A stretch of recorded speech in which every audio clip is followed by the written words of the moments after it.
But flipping can be tough. The number one thing is what is the exit value? Because everybody can acquire a flip.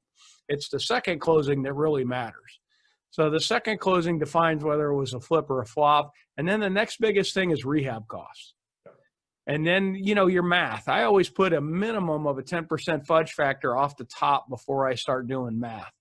And then, you can get and there's some great inspectors out there who catch almost everything. But when you tear the wall out is when you find out what's really behind the wall. So all the inspections in the world are going to give you a margin of safety, but they're never going to give you certainty would be the best way to do it. Right. So you need to be cognizant of rehabs, and particularly the contractors. If you're not cognizant of what's behind the wall, they kind of know they can take advantage of you a little bit. The next thing you know, the flux capacitor is bad on your hot water heater. So, and I can tell you when we bought those first 5, I barely knew the difference between a flat tip and a Phillips head screwdriver.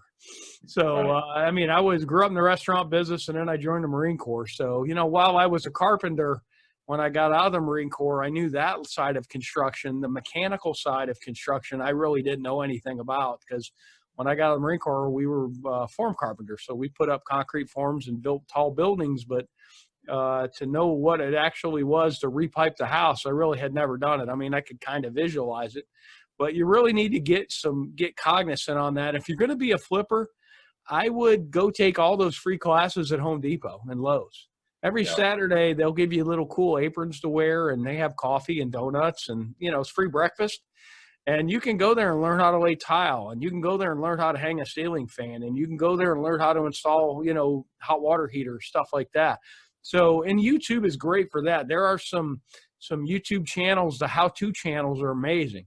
If you're meeting a drywall guy, if you don't know anything about drywall, 100% I'd get on YouTube and watch a couple videos so you at least know roughly what you're about to hire, because the contractors know, and they know if you're not cognizant on what they're hiring you can be taken advantage of. And the rehab costs are the second biggest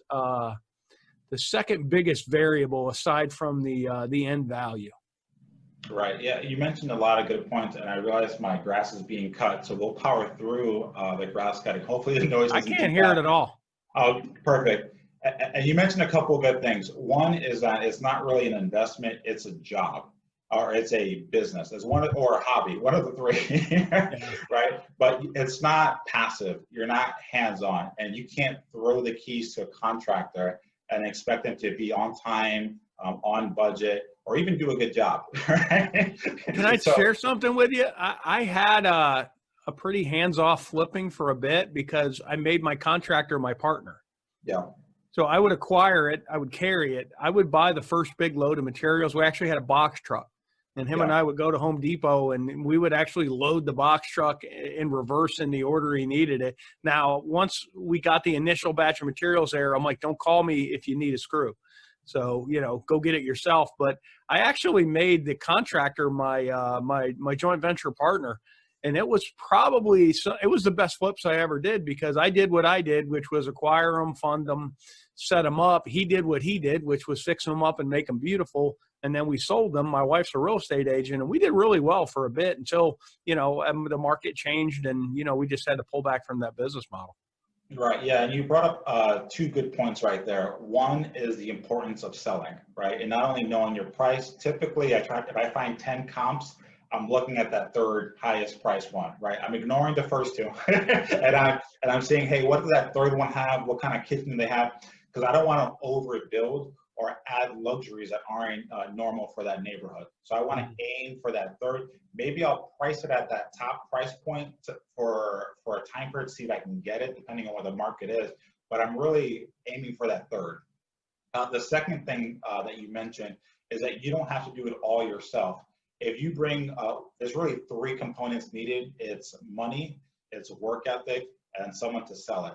If you can bring in one of those 3 things, or a component of those 3 things, if you can find a deal, people will come. If you just find a deal, help will arrive.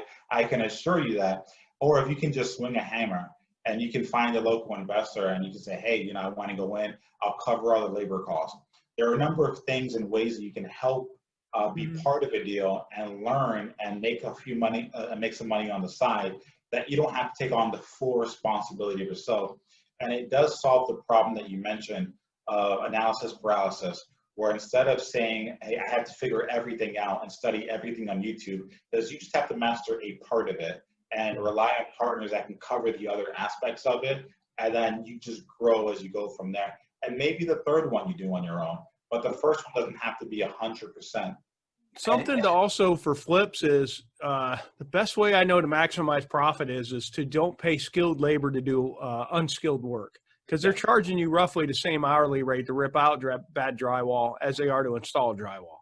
So I always went in and did my own demo. It's fun too. You take a sledgehammer and beat a house up. It's probably the best part. It's fun. Beating up tile, maybe not so. I chipped up 1,000 square feet of tile to save $4,000, and I would probably write that check next time. It was 4 days of back-breaking work with a chipping hammer, and while I did save a lot of money, I'm not sure it was the highest and best use of 4 days of my life, because then I had 2 days of Tiger Balm and Motrin after to recover from that. I did save $4,000 though. But, paying unskilled labor, I always, I bought a painter, and I always liked to paint. So I would go in and paint, there's always a couple things you can find, even if it's just landscaping, landscaping, the demo, painting isn't really that difficult. Especially rolling the inside of a house a couple days.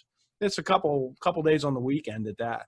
So, but find ways to, especially this is a tight market. All the flippers in the REIA I'm watching, their flips aren't quite as upscale. They're just because, margins are getting squeezed because there's so little inventory. It's really hard to go out there and acquire that smoke and deal. So you really, a way to maximize your profit is pay skilled people to do skilled work. It's just one tip I learned over the years.